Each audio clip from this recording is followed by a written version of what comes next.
Hi guys, now we going from Real Deals. இன்னைக்கு பாத்தீங்கன்னா நம்மளோட கஸ்டமர் அப்படின்னு சொல்றதை விட என்னோட சைல்ட்ஹுட் ஃப்ரெண்ட் ஆஃப்டர் 7 years கழிச்சு மீட் பண்றோம் ஜஸ்ட் பிகாஸ் நம்ம ரியல் டீல்ஸ் அண்ட் காடி வாங்குறாங்க அப்படின்ற ஒரு காரணத்துக்காக தான். ஸோ ரொம்ப போகாம ரொம்ப பேசாம நம்ம ஃபர்ஸ்ட் வந்து அவங்களோட அந்த ஒரு ஃபீலிங்ஸ் எப்படி இருக்கு அப்படின்றத கேட்போம். ஃபீலிங்ஸ் எப்படி இருந்துச்சு? ரொம்ப சந்தோஷமா இருக்கேன், வெரி ஹாப்பி. என்னோட ட்ரீம் கார் வந்து எனக்கு இப்போ கையில் இருக்கு. ஸோ அதுக்கு வந்து ஃபர்ஸ்ட் நான் வந்து பவுலினுக்கு ரொம்ப தேங்க்ஸ் பண்ணணும்.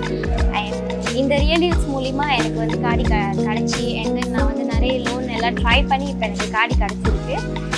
அண்ட் எனக்கு இந்த லோன் வந்துட்டு ஒரு 2 weeksல வந்து அப்ரூவ் ஆயிடுச்சு. I am very happy for that. ரொம்ப சந்தோஷப்பட்டேன். உங்களுக்கு சீக்கிரமா காடி வேணுமா? இப்பவே ரியல் டீல்ஸ் கால் பண்ணி எந்த காடி ஸ்டாக்ல இருக்குன்னு கேட்டு இப்பவே அவங்களை கான்டாக்ட் பண்ணி எந்த காடி வேணுமோ அந்த காடியை லோன் அப்ரூவ் பண்ணி எடுத்துக்கோங்க. அண்ட் இவங்க நம்பி